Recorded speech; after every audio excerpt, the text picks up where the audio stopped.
Bueno, lo primero que siempre hay que recordar, creo que ustedes lo deben saber, pero es importante precisarlo. El discipulado es un proceso y es un proceso que no se puede acortar, ¿sí?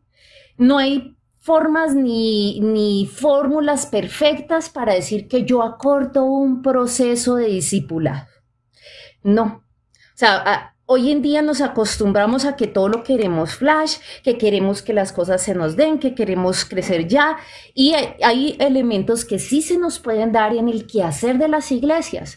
Pero el discipulado como tal, ese llevar yo a otros va a requerir algo de tiempo. Y por eso muchos como que tratamos de enfocarnos en otras cositas y el discipulado a veces lo dejamos solamente como el nombre de un programa, pero a la práctica a veces nos quedamos un poco por fuera en ellos, porque esto requiere tiempo. Es un proceso en el que obviamente, ¿cierto? Lo que se busca es que las personas que tengamos estén equipados precisamente por el Espíritu Santo. Hay un proceso que yo sé que ustedes lo conocen si son pastores, ¿no? Que es una parte que definitivamente nadie la puede suplir. La relación que tenga la persona y la obra del Espíritu Santo, ¿cierto? Es absolutamente necesaria, ¿cierto? Para lograr que este nuevo congregado, o no nuevo, porque a veces nos llegan personas que ya tienen una formación, pero no sabemos qué tipo de formación y llega a nuestra iglesia. Entonces también tenemos nosotros que entrar a evaluar, ¿cierto? Para ayudarles a vencer precisamente las presiones y pruebas de esta vida, ¿cierto? Pero el objetivo general es que se vuelvan cada vez más como Jesús. Entonces, cuando miramos este pedacito de que se vuelvan más y más como Jesús, es cuando nos damos cuenta que toda la vida, ¿cierto? En esta vida terrenal tendremos que ser, ¿cierto? Discípulos y seguir discipulando.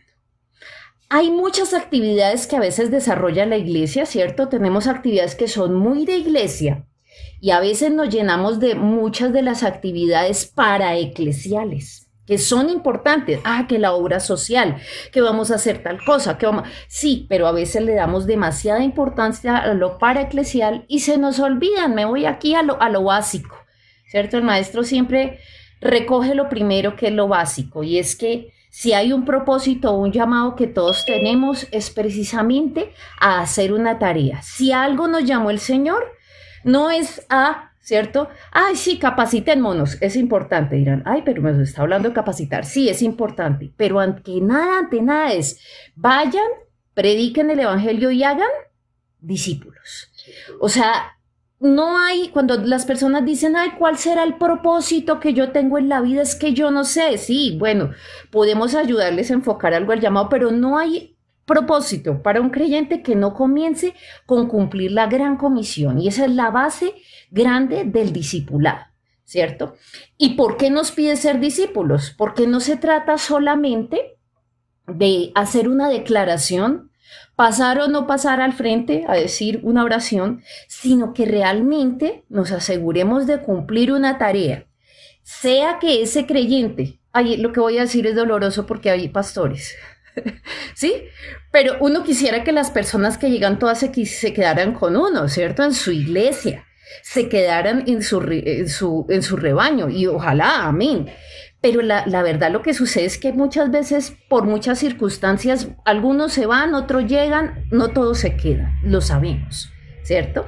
Por eso nuestro objetivo tiene que ser muy efectivo a la hora de que, no importa si esta ovejita, porque a la hora del té no es mi oveja, es la oveja del Señor, ¿cierto? Si se va con los fundamentos claros y los principios claros de fe, ¿sí? Y el que llega se alinea también a esos principios. Yo cumplo la tarea, el crecimiento lo da el Señor, ¿cierto? Entonces, qué importante que desde un principio trabajemos en ese compromiso con Cristo, no con una denominación, no con una iglesia, sino con ese compromiso para seguir creciendo precisamente en ese punto de formar una imagen de Cristo. Yo sé que no estoy diciendo nada novedoso, pero qué importante volver cada vez a recalcarlo, ¿cierto? Esa conformación de esa imagen de Cristo, pues requiere obviamente unos ajustes. Hay que ir ajustando cositas, tanto en el proceso que tenga la iglesia, como la persona misma tiene que hacer sus ajustes en medio de ese crecimiento personal. Otro de los aspectos importantísimos es que el discipulado no puede descansar solo en los brazos únicamente de la pareja pastoral. Si bien ellos son los que la inician, ¿cierto? Hay un trabajo, porque esto es un trabajo de equipo, ¿sí? Llega un momento en que el Señor empieza a hacer crecer las iglesias. Lo sabemos, o sea, la palabra y el Señor trae, pero llega un momento en que ellos se saturarían y tienen que tener, de hecho, un equipo. Por eso tienen que tener un proceso de formación de discípulos para primer nivel, los de nivel bajito. Los que ya bueno, estos hermanitos todavía no tienen el conocimiento, pero sí me pueden ir ayudando a ir transmitiendo algunas cositas, y voy a tener que tener un equipo que me ayude en ese trabajo. Entonces es una labor de equipo en donde lo más importante es la relación con Cristo más que las normas. Antes de estar en la iglesia en que estoy, voy aquí a contar una intimidad. Yo estuve en varias iglesias, me congregué de muy niña. Mi mamá no se había convertido, entonces cuando nos trasteábamos tocaba cambiarse de iglesia porque pues estaba sujeción, me dejaba ir a la iglesia. Pero una de las cosas que uno veía a veces en algunos lugares, no en todos, es que eran demasiado enfáticos en algunas normas que, bueno, está bien, que cómo se viste, que cómo se hace, ¿cierto? Pero se enfocaba tanto eso y no en la relación con Dios. Entonces las personas les daba miedo expresar sus luchas, sus dificultades. Tengo un problema, decían los jóvenes, con pornografía, pero no lo decían. Hoy en día hemos avanzado un poquito más en eso, pero también la iglesia tiene que estar al pendiente, ¿cierto?, de que las personas se sientan en sus grupos pequeños, llamen la estructura como quieran, en la libertad de poder decirle a alguien, estoy teniendo una lucha, y ser honestos, desarrollar esa sinceridad, ¿cierto?, en Dios. Por eso hago el énfasis en las normas. Y este último puntico de estos tips básicos, el crecimiento.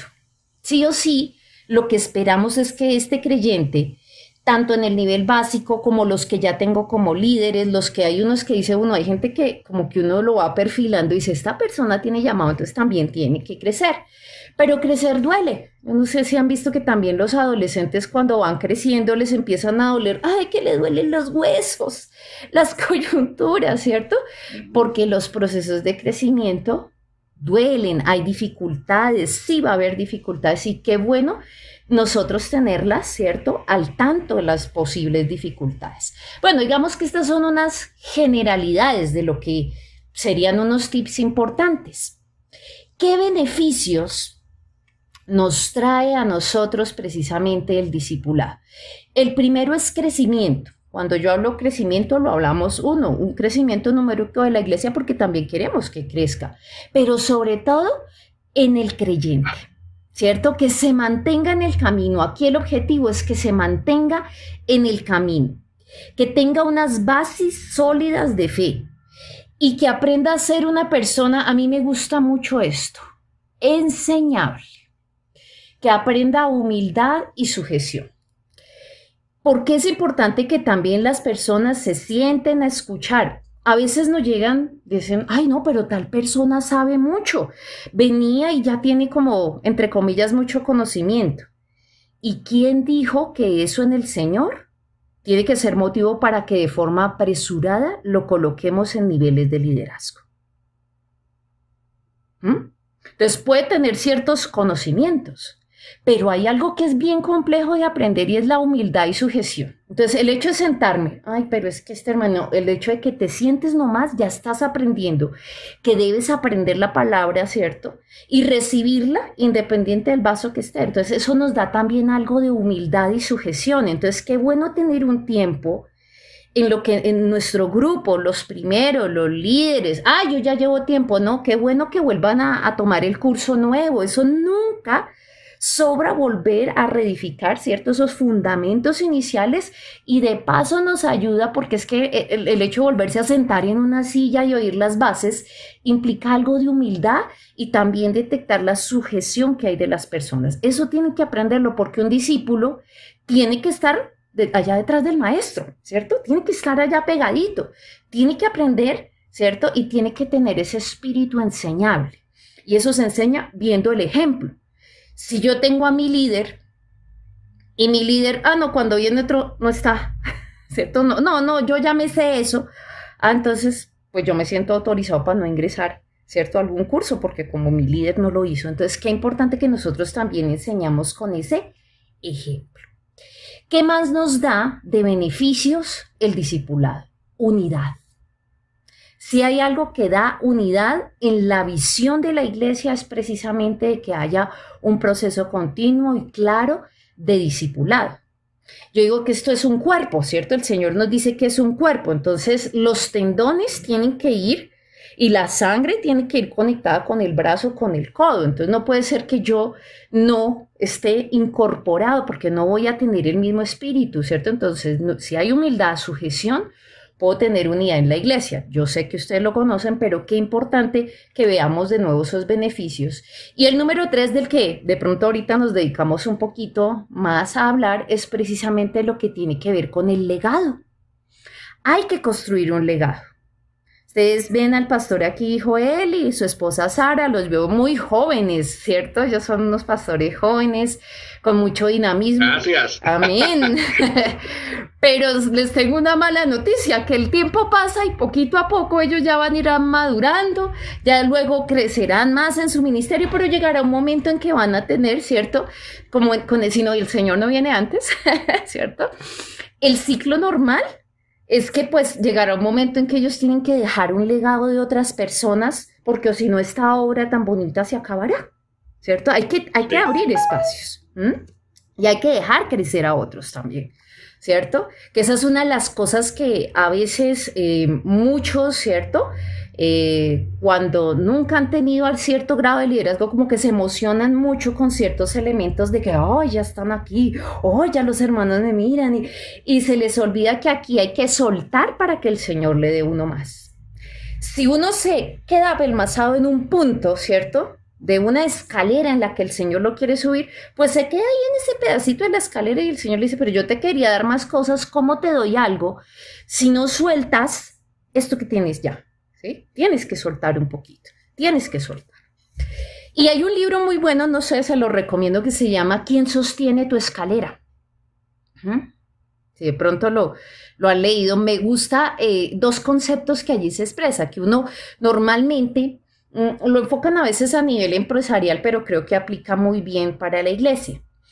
En la iglesia podemos tener personas que son los sostenedores de la escalera, ¿cierto? Están ahí abajo. Yo tengo el ujier, tengo el de la alabanza, tengo el servidor que nos ayuda, no sé qué, es el hermanito que está ahí fiel, el que comenzó, pero está aquí siempre, es el que me abre las puertas de la iglesia. Bueno, aquí ahorita estamos en otra dinámica, entonces es el que me conecta al Zoom, pero es el que está siempre ahí, yo lo tengo de siervo. Eso está muy bien, ¿cierto?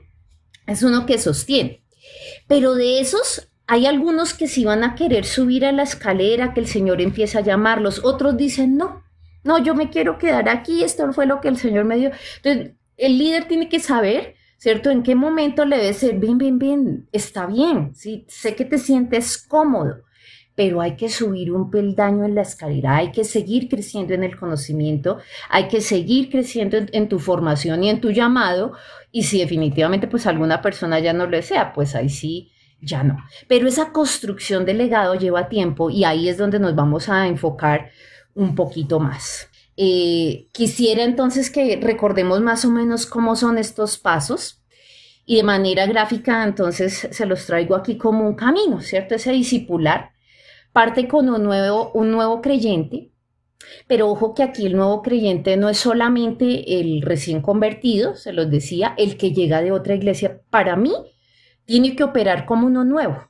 Que yo llevo tantos años. Pues sí, pero es que tienes que aprender, dijimos, humildad, sujeción, tienes que conocer la visión de nuestra iglesia, ¿cierto? Entonces nos tenemos que dar el tiempo de conocerlo, ¿sí? Porque desafortunadamente también, ¿cierto? Sabemos que llegan lobitos vestidos con piel de oveja, ¿sí? Y engañan y suceden cosas en las iglesias. Creo que han pasado. Entonces, ¿por qué? Porque yo también me acelero, ay, me emociono, me llegó este hermano que está formado, que hizo no sé qué, Entonces, no, tengo que yo también mirar su testimonio, tengo que mirar si es una persona que se sujeta. Entonces, digamos que es un nuevo en nuestros procesos. Su pastor me estaba mostrando que están empezando a trabajar un manual muy bonito, ¿cierto? De discipulado. Qué interesante eso, ¿cierto? Porque de las primeras cosas que tenemos que hacer con el recién nacido, digámosle aquí como el neonato, ¿no? Eso es un neonato. Se acabamos de sacarlo, está que llora. Y a veces llegan llorando, ¿cierto? Está llorando porque acabó de nacer, ¿sí? Aquí. Lo primero que trabajamos, pues obviamente es este tema y de esto sí nos tenemos que asegurar seguridad de salvación, ¿cierto? En este tema de que no sea solo un tema de un inicio, por eso todas las iglesias trabajamos en que haya como mínimo un curso de iniciación del nuevo creyente, de su vida nueva en Cristo, de sus primeros pasitos, que lo conduzcan a entender realmente que cuando tome su decisión pública de un bautismo, ¿cierto? Que bueno, ahorita bajo estas condiciones serán muy diferentes, o que tomen las decisiones o los pasos de fe que nuestra iglesia tiene establecidos y conectarlo con esa comunidad que tenemos, ¿cierto? Eso es lo que buscamos. Entonces, yo digo aquí, ¿cierto? Que hay que vincularlos desde la primera etapa, y si ustedes recuerdan cuáles serán esas necesidades de un recién nacido, pues un recién nacido, así como lo vemos como un bebé, ¿cierto? Y empiezo yo siempre con esto.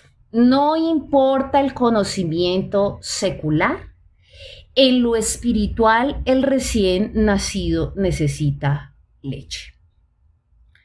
Hoy en día se nos está también llenando nuestras iglesias con personas que tienen conocimiento y dicen, uy, no, es que esa persona sabe que trabaja en yo no sé dónde, y a veces los pastores se sienten, ay, Dios mío, pero de pronto puede saber más. No, no puede saber más. Ese miedo no lo tenemos que dejar a un lado, porque el que es nuevo en lo espiritual está naciendo espiritualmente, ¿cierto? Estaba muerto totalmente. Yo sé que lo saben, pero eso tenemos que tenerlo muy en claro, y por lo tanto tenemos que saber, ¿cierto?, que no importa el conocimiento con el que vengan las personas, yo empiezo con los principios básicos. Incluso si tengo líderes que ya llevan muchos años, qué bueno que vuelvan a hacer los cursos nuevos que tenga la iglesia, para reforzar las bases, para volver a decir, uy, sí, señor, que es que a mí se me estaba olvidando este pedacito, a mí se me estaba olvidando este otro. Entonces, primero va a necesitar esos principios básicos de fe. Paso número 2, protección, ¿cierto? Eso es una necesidad impresionante de los bebés, ¿sí? Entonces, un bebé necesita un padre o madre, o al menos una especie de nodriza, le pongo yo una nodriza de fe. Alguien que esté ahí en el proceso, alguien que pueda hacerle un seguimiento, que esto es lo que a veces cuesta, porque esto desgasta tiempo. Alguien que le enseñe a orar sin burlarse del nuevo creyente, que entienda eso, y que haya un plan de estudio, primero básico, luego papilla, luego un poquito más grande el alimento, y el espacio para las preguntas. Me gusta ese tema del espacio para las preguntas, porque a veces dejamos todo nuestro programa muy bien armado, muy bonito, y se nos olvida que el bebé, cuando ya está así, empieza, ¿y por qué? Yo no sé si ustedes, si han visto los bebés, ¿no? Y tal cosa, ¿y por qué? ¿Y por qué? ¿Y por qué? Y empieza y pregunta, ¿y por qué? ¿Y por qué? ¿Y por qué? Y así es el nuevo creyente, empieza con, ¿y por qué?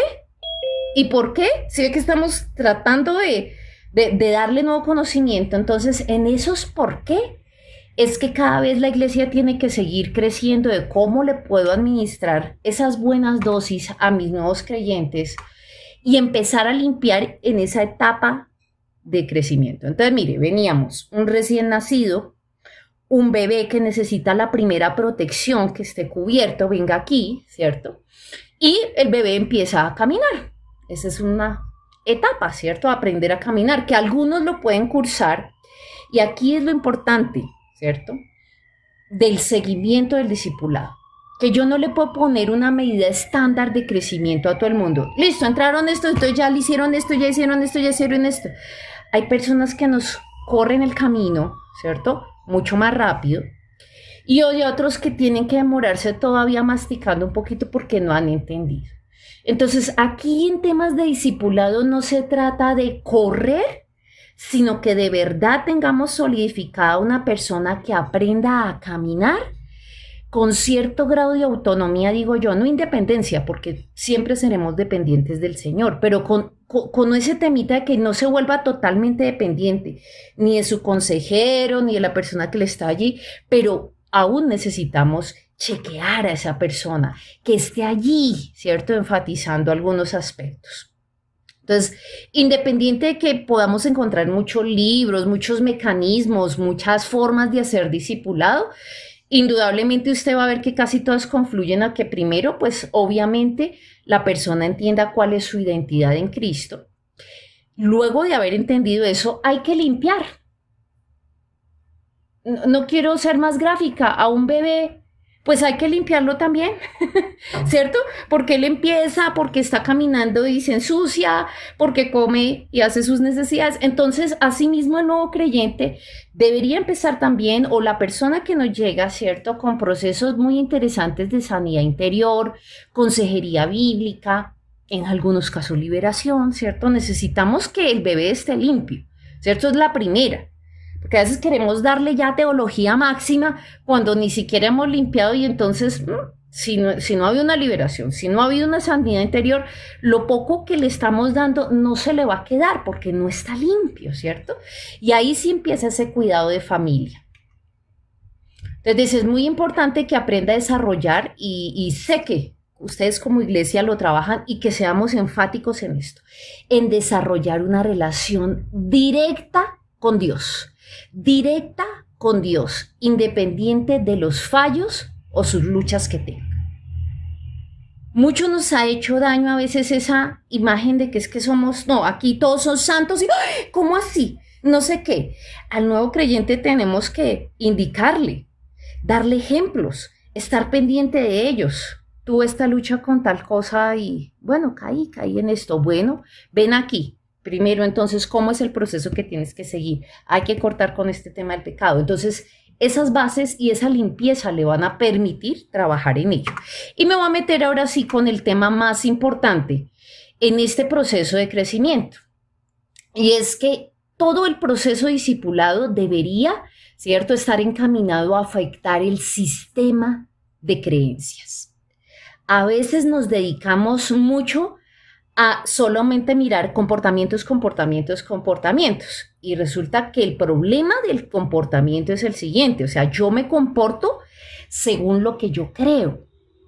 Entonces, si hay algo que todavía no está arraigado y cimentado en mí, mi comportamiento no va a cambiar.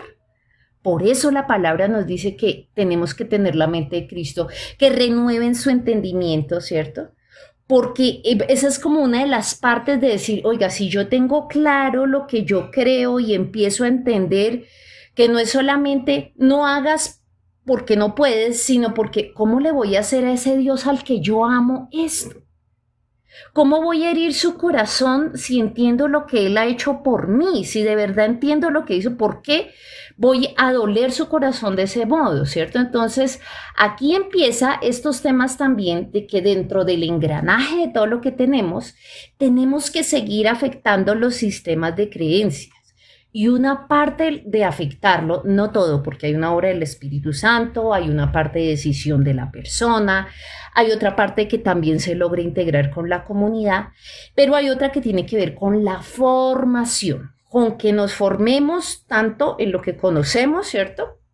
Obviamente en la espiritualidad, pero tenemos en primer lugar una formación básica, que es la que todo congregado como mínimo debe haber participado.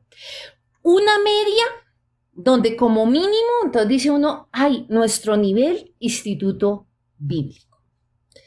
Hago énfasis en esa parte, ¿por qué? ¿Cierto? Si de pronto de algunos de los que está no ha hecho aún su nivel de instituto bíblico, o tiene dentro de su grupo personas que no hay que motivarlos, ¿cierto? Porque yo puedo estudiar muchas cosas hoy en día, con los medios de comunicación uno ve este fenómeno, ¿cierto? Entonces Internet trae cosas muy buenas y de hecho hay muy buenas prédicas y todo, pero asimismo yo no le puedo dejar esa responsabilidad simplemente así y me llega conocimiento de una forma que uno dice aquí y allá y luego estudio una cosa y luego otra. Cuando yo tengo un estudio, ¿cierto? Ya formal, tengo una formación sistemática que normalmente ha sido preparada para irte precisamente, primero va esto, luego entiendes esto, y luego como que organizas, ¿cierto? Gran parte de todo este conocimiento y lo puedes llevar mejor a la práctica, ¿cierto? Sin obviar aspectos importantes, ¿sí? Porque, ay, no, es que a mí me gusta, no sé, yo soy de los que me encanta todo el tema de consejería, muy bonito todo y entonces todo lo que busco es de consejería, eso está muy bien, pero el cristianismo es muy integral en todo y se me olvida entonces seguir revisando las doctrinas básicas de fe. Y entonces me llega alguien a mi grupo y no sé cómo responder. Y cuando una ovejita llega y ve que como que, ay, este es mi líder y ni sabe cómo responder, entonces ya empieza la duda. Yo como que a este no le creo, venga, yo busco por otro lado. Entonces, ojo, porque la responsabilidad del que está formando va mucho más allá. Y mire que los siervos, todos los que estén dedicados a tratar personas, sí debieran estarse formando cada vez más. Como mínimo, digo yo, un nivel de instituto bíblico nos ayuda mucho en las iglesias. Pero esto tiene que seguir avanzando, porque el buen obrero del Señor está preparado precisamente para toda buena obra y el aprendizaje sí debe ser continuo, ¿sí? Continuo. Entonces, uno y la iglesia siempre debe evaluar en dónde estamos o dónde estoy yo. La iglesia debe estar pendiente de tener mentores, mentorear, como lo llamemos. En algunos lo llaman los hermanos mayores, que alguien que está pendiente de otro. En otras iglesias, bueno, no lo llaman así, pero lo llaman el líder. El otro lo llamarán el coordinador de la célula. El que sea, ¿cierto? Cuando hablamos de ser un mentor, ¿cierto? Es alguien no solo que reparte una información, porque transmitir información, eso lo hace muchas personas. Unos transmiten bien, desafortunadamente otros transmiten muy mal y entonces nos hacen un daño terrible. Pero no se trata solo de transmitir información, sino de que yo debo interesarme por las personas. Venga, este cómo es, este qué luchas tiene, este no, este camina despacio, pero yo sé que tiene estas habilidades para esto. Este otro, él es el chistoso del grupo, pero es una persona que hay que estarla motivando mucho porque emotivamente necesita ese soporte. Este otro, yo lo veo que todavía lucha con la amargura. Este todavía lo veo que lucha con, no sé, si ve como cada uno de ellos tiene luchas diferentes, formas diferentes, y el mejor ejemplo lo vemos en el mismo Señor Jesús. Incluye a uno que lo pensaba todo, un tomasino, y allá tenemos, siempre te va a tener en un grupo de discipulado tus tomasinos. Qué bueno que el tomasino, en vez de quedarse ahí mascullando dudas, se prepare, porque precisamente es para eso. Ay, qué bueno que te guste trabajar en tu racionalidad, pero no te quedes en eso, tienes que seguir allí. Pero está también el que está pensando es en la bolsa. Está el que está pensando en cómo hacer la crónica. A mí me gustan solo las historias. Entonces cada quien lo va nivelando el Señor y dice, este va aquí, este va acá, este va aquí. Todos son mis discípulos, todos los quiero mucho, todos son muy lindos, pero resulta que de todas formas tengo que poner algún nivel y estos 3 o 4 no es que van a ser los preferidos, sino que los voy a ir subiendo, ¿cierto? En la escalera de la que estábamos hablando, para que tengan cierto nivel de autoridad en la iglesia. Estos siguen en el proceso, a este lo mando aquí, a este lo mando allá, ¿cierto? Pero eso es porque hubo un mentoreo, hubo un seguimiento, y hubo una promoción de las personas, que a veces se nos olvida eso. Entonces, todo sería muy bonito, ¿cierto? Pero el aprendizaje sí se tiene, como les digo, que adaptar a las necesidades, la adaptación de estos procesos de formar, de adaptar tiene que ser muy clara. Y tenemos que saber elegir a quién, ¿cierto?, colocamos en cada uno de los puestos. ¿Por qué? Porque el discípulo aprende a ser como el maestro, ¿cierto? Y hace lo que él hace. Termina a veces hasta con algunos ademanes de prédica como lo hace el pastor. Muy seguramente no me sorprendería que los discípulos del pastor Joel y su esposa tengan algunos elementos o hasta frases de él, ¿cierto? Entonces, qué importante, ¿cierto?, que ellos sepan hacer una buena labor y llevarlos al maestro de maestros.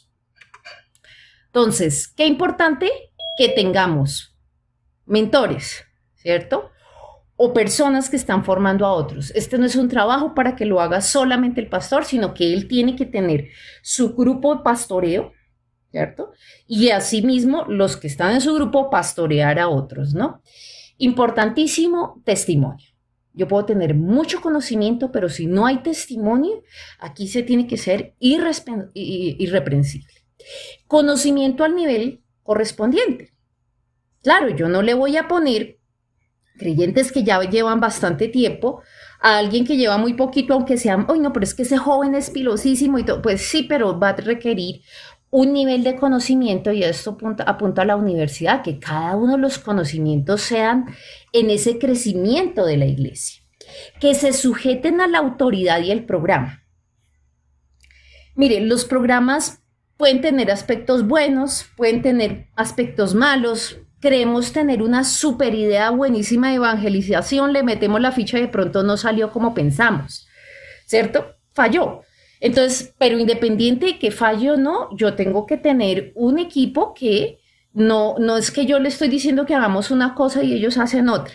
Les digo que hoy el tema de discipulado es este y entonces ellos terminan con otra, ¿sí? Porque le pareció mejor idea. Bueno, puede ser que tengas muy buena idea, pero es un tema de que hay que tener una unidad y un respeto por las autoridades, y eso también es algo que nos enseña el Señor. Que sean enseñables, ya lo había dado, habilidades para enseñar. Mira, hay personas que saben mucho, pero aquí hay que tener cuidado cuando yo discipulo personas, ¿qué habilidades tiene para enseñar a alguien? Para enseñar uno necesita paciencia, uno necesita escuchar, uno necesita calificar y evaluar. Muchos dicen, yo ya les dije, esta es la típica liderazgo, yo ya les dije que era lo que tenían que hacer. ¿Ya les dije será suficiente? No es suficiente. En la comunicación humana eso nunca es suficiente. Entonces, tiene que ser mucho más claro. ¿Me entendiste? ¿Qué quise decir? Ay, pastor, usted quiso decir que tal cosa. No, eso no fue lo que quiso decir. Entonces hay que volver a explicar, ¿cierto? Entonces, porque cada quien en su cabecita entiende de una forma diferente. Pero ese crecer y el tener buenas relaciones interpersonales tiene que ser algo clave y total. Y este discipulado obviamente nunca va a acabar. Me gusta esta frase que también la encontré en el libro que estábamos comentando, ¿Quién sostiene tu escalera? Dice, muchos dicen que la cima es muy solitaria. Si los que están en la cima están solos, es porque no llevaron a nadie a la cima con ellos, ¿cierto? Entonces, no solo hay que entrenar a las personas, sino que hay que desarrollarlas. Normalmente, ¿cierto?, nos quedamos con el entrenamiento, porque el entrenamiento es muy fácil. Voy a entrenar a una persona, voy a poner un ejemplo en una empresa. La entreno para que maneje una máquina. Entonces, sí, hay que enseñarle, usted fulanito, se sienta aquí, hace aquí, coge aquí, no sé qué. Y ya, espero, no lo hiciste bien, vuélvelo a hacer de nuevo. Y entonces llega un momento en que lo hace bien, entonces yo ya lo entrené. Hermano, usted va a ser ujier. Ah, bueno, entonces usted se paró en la puerta, usted recogió no sé qué, usted sí se... Y bueno, y aprendió. Me lleva un tiempito, pero lleva menos tiempo y esfuerzo. Y se queda ahí. Y se queda ahí. Entonces, no nos podemos quedar con nuestros creyentes solo entrenándonos y quedándonos conforme como el hermano ya lo sabía hacer, sino que tenemos que desarrollar. Cuando yo hablo de desarrollar a las personas, es ayudarlo a que desarrollen sus dones y sus talentos, y parte de eso tiene que ver precisamente con que sea formado, con que sirva y con que haga esto, formación estratégica para un llamado particular. La formación estratégica implica eso, que pasemos de tener solo los que sostenían la escalera a que trepen la escalera. Y todos lo sabemos, todo lo que usted nos está diciendo es una verdad, pero en la forma en la que nos está explicando, nos está llevando otra vez a las bases y a la formación, que a veces nos tenemos tanto que hacer y hacemos por aquí y por allá y se nos ha olvidado de seguir la línea. Y creo que en eso sí estamos aprendiendo bastante. Muchas gracias. Sí. Mire que nos pasa, no solo a usted, en mi congregación nos ha pasado, uno mismo dice que, vamos a hacer, nos enfocamos tantos proyectos nuevos. Y dice uno, Señor, mucho para eclesiástico, que no es que no sea importante, pero le está quitando espacio a lo realmente eclesiástico y la misión que tenemos. Aquí no hay algo que sea prioritario como el discipulado. El resto puede esperar. Que queremos ayudar a los hermanos pobres, eso es muy bonito, muy importante, pero no puede estar por encima del discipulado, ¿sí? El Señor dará, prosperará, lo que sea, pero es que la orden que nos dejó es ir y hacer discípulos. Y allá, cuando estemos, no nos va a preguntar, bueno, ¿y cuántos hospicios generaste? No, te va a decir, ¿y cuántos trajiste? Al pastor Joel le va a decir, sí, bueno, hiciste muchas prédicas, pastora, la pastora, bueno, entiendo que hay más pastores aquí, no les conozco sus nombres, pero les va a preguntar, no les va a decir, ¿cierto? ¿Cuántos proyectos, no sé qué? Y esto, bueno, eso estuvo bonito. ¿Y las almas? ¿Cuántos sí se quedaron? Bueno, no importa, pero siguieron firmes. Mira que aquí tienes tus coronas. Mira fulanito, ese que tú creíste que no, estuvo 3 días en la iglesia, pero mira que esto que tú le dijiste fue tan impactante. Este pequeño proceso, así fuera el pequeño curso, eso trajo, ¿cierto? Ese fruto. A eso sí el Señor no nos pide, el Señor nos pide ser estrictos en lo que es el fundamento de la obra de Cristo. Me agrada mucho esto porque viene al punto en que hay muchas iglesias que en lugar de formar a las personas, lo que hacen es deformarlas, aún peor. Hay gente que llega a nuestra iglesia que viene de otras iglesias y no vienen formadas, vienen deformadas. Sí. Imagínense que le han formado un carácter a la persona que no puede acoplarse al estilo de la iglesia santa y pura, ¿verdad? O veo otras cosas, veo otro trasfondo de la iglesia más emocional que estructural, sí, en la palabra y en la santidad. Y me he topado con un montón de personas así. Entonces hay iglesias que en lugar de formar, deforman. Sí, exacto. Y el trabajo duro de nosotros y el Señor, formando. Él no nos pregunta, ¿y tu iglesia echaba humo, no echaba humo y era con luces? Y no nos va a preguntar eso. Bueno, ¿y eso qué? O sea, ¿a mí qué? O sea, tu labor como iglesia, ¿cierto? Lo que yo te dejé es esto, ¿sí? Es que hablaras de mí y que les enseñaras clarito, porque si hay algo que ataca a Satanás, es la identidad que tenemos en Cristo, ¿cierto? Hoy en día, porque vemos que tantos temas, no solo con la sexualidad, sino con ideologías de género, que hay gente que se cree un dálmata, que se cree un perro, que es una niña de 4 años, creo que hemos visto todo eso. Entonces dice uno, se nos olvida el contexto de la guerra espiritual tan violenta, ¿cierto?, que tenemos, y que Satanás desde el principio ha querido atacar esa identidad que tenemos, ¿sí?, como creación especial. Y el engaño está ahí, metido, y desafortunadamente entonces nosotros como creyentes entonces también nos centramos a otras cosas que no van a centrarnos verdaderamente en la obra de Cristo. Si no la entendemos, si Él no es el centro, nada más es. Amén. Sí. Y una de las cosas bien... Quería hacer una pauta aquí. ¿Alguien quiere aportar algo? Sí, claro. ¿O tiene alguna pregunta? Por ahí estaban escribiendo en el chat. Bueno, soy la pastora Aide.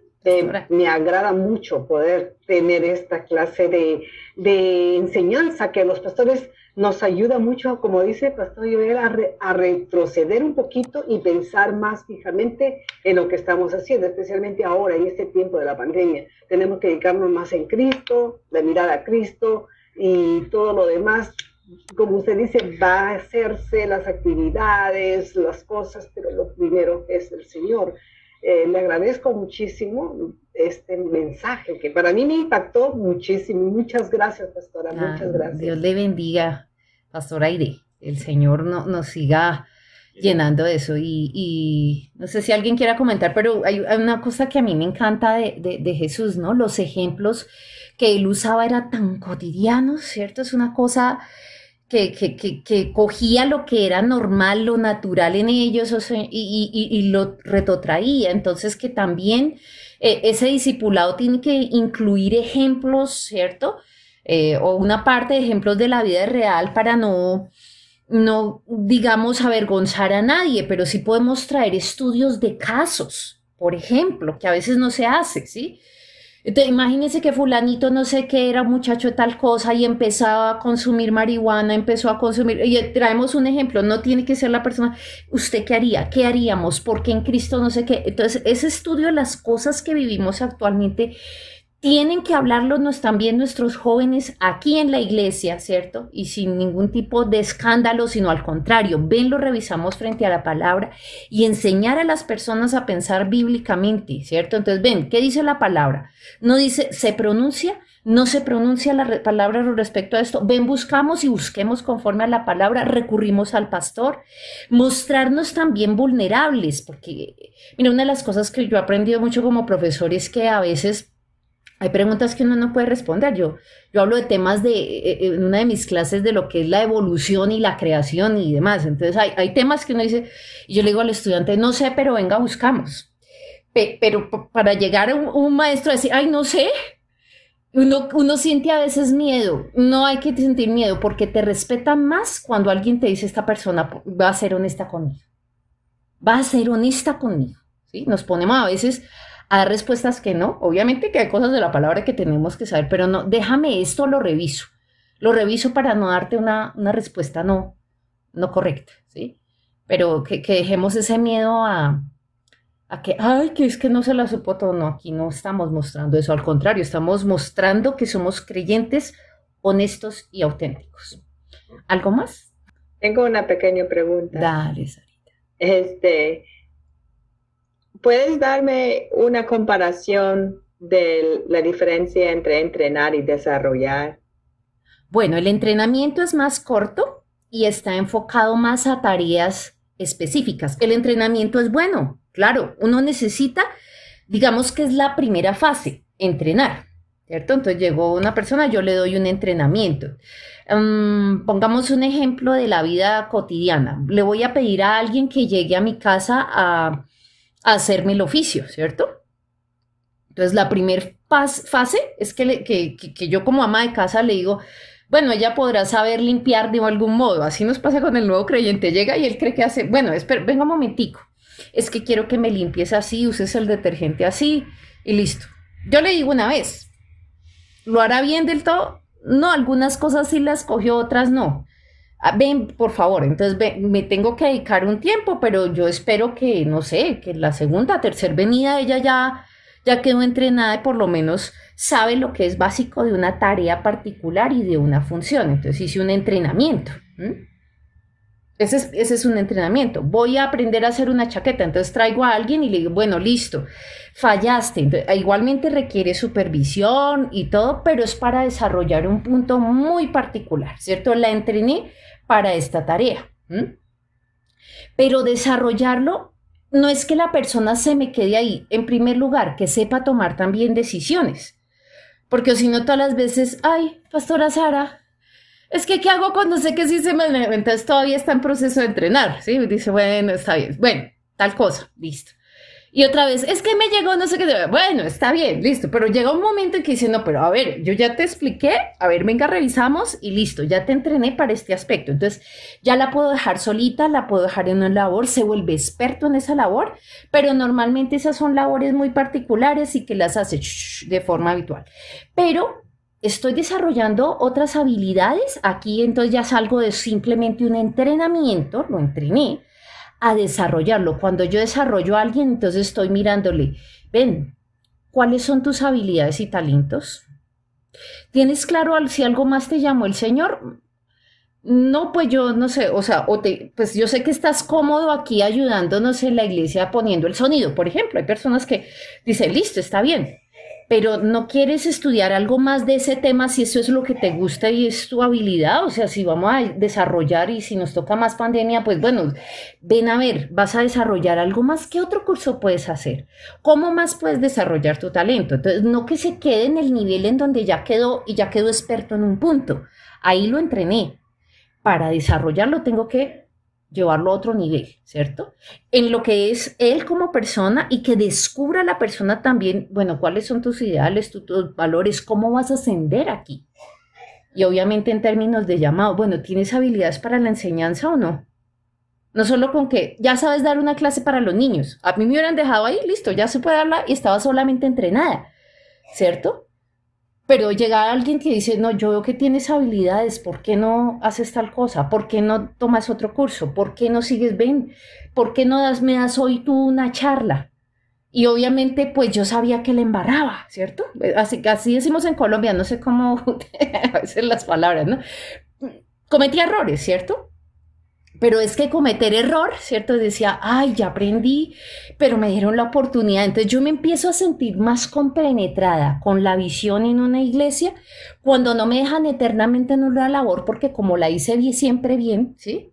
Sino que alguien está pendiente de decir, ven, y no puedes ir un poquito más allá, un poquito más allá. Qué bonito cuando el pastor dice que van a sembrar otras iglesias. Ah, qué chévere, ¿cierto? Ahí cuando yo tengo, no todos lo harán, pero algunos sí los voy a ir encaminando a que ellos sean capaces. Cuando una persona ya está desarrollada, no tiene un entrenamiento así, ya conoce lo que debe hacer. ¿Sí más o menos queda clara la diferencia? Entonces, el otro tiene que ver con la vida misma, mientras lo otro es para una tarea particular. Entonces, perfecto, muchas gracias. Muchos hermanitos se nos quedan entrenados o pastores ya recibieron un entrenamiento, pero él se tiene que seguir formando, ¿cierto? Porque si no, pues no se sigue desarrollando, se quedó en un nivel que puede ser bueno, pero llega un momento en que como la vida cambia y si no se desarrolla, o sea, aquí ya empieza a ser un tema que tengo que seguirme trabajando.